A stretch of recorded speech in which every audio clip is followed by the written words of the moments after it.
Hey, this is Zach And Adrian. and we wanted to talk about two things, bottom dysphoria and competing with cis guys in the dating realm. Closely linked Yeah, subjects. very closely linked subjects. You want to start? Sure. We have had like a long discussion about this, and even I wrote a paper about it in class.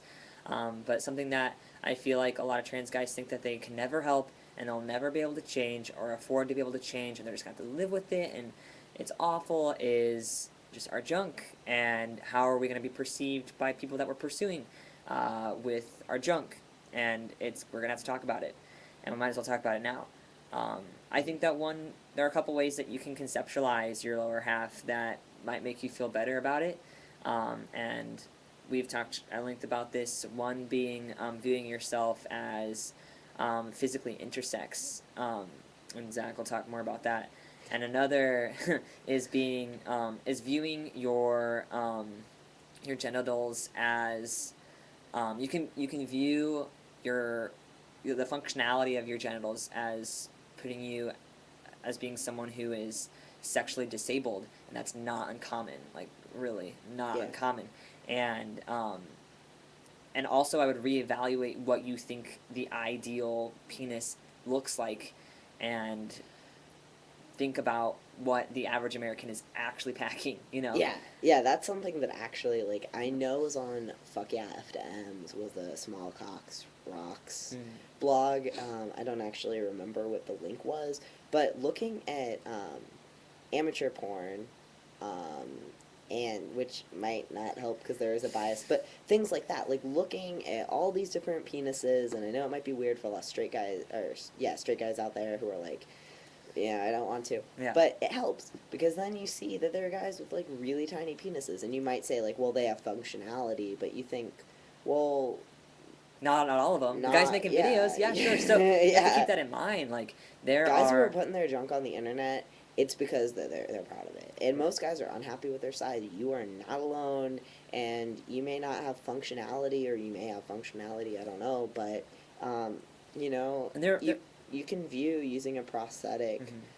or not using a prosthetic as like using a hearing aid or Yeah, a wheelchair. walking stick, Yeah, yeah. any of those things, you've been put at a slight disadvantage, and that's just the way society views it. Any kind of disability, it's just having difficulty fitting into society, or because you deviate from the norm. And yeah, you do if you're trans. Like, that's something you have to deal with. Right. But But there you, are other you can deal with guys, it yeah, well. there are guys dealing with the same thing. Like, just you have to understand that, like, this is not a trans dilemma. Like, this is something that spans over to the cis male category.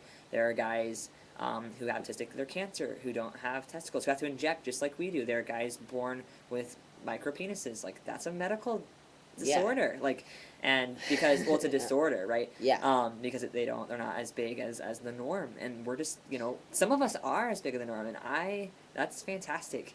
I But thought you were gonna say, and I am. and I am, But yeah, no, just and like me. yeah, but and really, like if you think about it, you don't have to use a prosthetic. I know a lot of guys who don't. I know a lot of guys who do, and it's not a big deal if you don't. You're gonna find people out there, guys and girls, who are interested in your junk, even if you're pre-T, even if you're pre-op, and I do say guys and girls because I know queer guys who are interested in trans guys, and not in a fetishizing them way or anything like that. It's just like, I like your personality, and that's something I can work around. Right. And that's how a lot of girls are, and But it starts with us being confident. able to work around it. Yeah. Like, it starts with us being confident in the bedroom, and I think that is something that a lot of people talk about, because it's kind of a sore subject, and I think it's because we do feel legitimately disabled, disadvantaged, and dysfunctional in the bed, and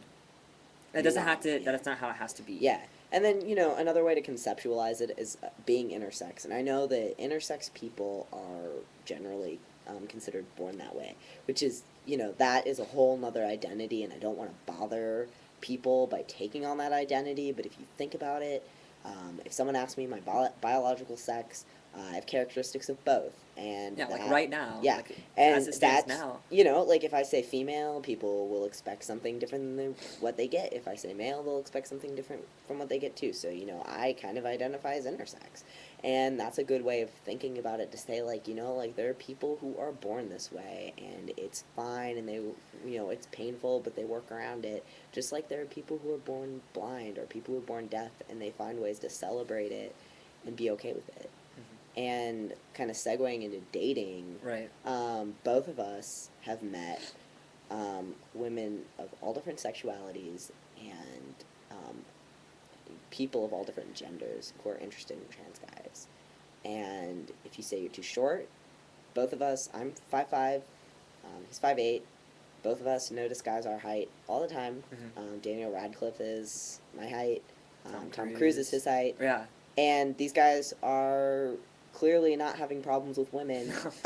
Yeah. It They matters. bring something to the table, just like we all bring something Yeah, to the we all table. bring something to the table, and if you're feeling like, oh, I don't have a penis, I'm short, I have acne, I'm effeminate, Yeah. all of those things are things that if you look at other guys, they deal with one or more of those things, and they still get girls. And if you say, oh, they're only dealing with one, we deal with all of those things. Right. And We're dating. Like both we're of us are currently are yeah, dating. both of us are currently taken. I dated a guy before I met my current girlfriend.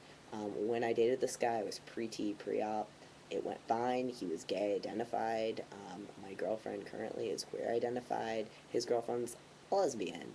His ex-girlfriend's straight. Like, Yeah. we are. It's everything. Yeah, Yeah. like we can. I'm not saying that And both those of people, like us. the baseline of those people, is they're really fucking cool people, and like Yeah, that's what matters, and that's the glory about being trans is like you get to like it's a sieve, and you get to like cut through the bullshit with yeah. people, and you get to find the people that are really cool, and that's what's awesome. You Yeah, can and look at it. it might be harder to find people, but if you think about it, a guy or a girl, or someone who is cisgender, they meet a ton of shitty Yeah, people. they have a Like, lot of bad yeah, experiences. and we're still gonna have bad experiences, but at least we're kind of you have one up, because when you say, "Oh, I'm trans," and someone's not interested, you shouldn't want to date that Yeah, person anyway. they're awful people. So, Like, cut the crap. So yeah, that's just our our take on the yeah, bedroom and dating yeah, and being disabled / intersex. yeah.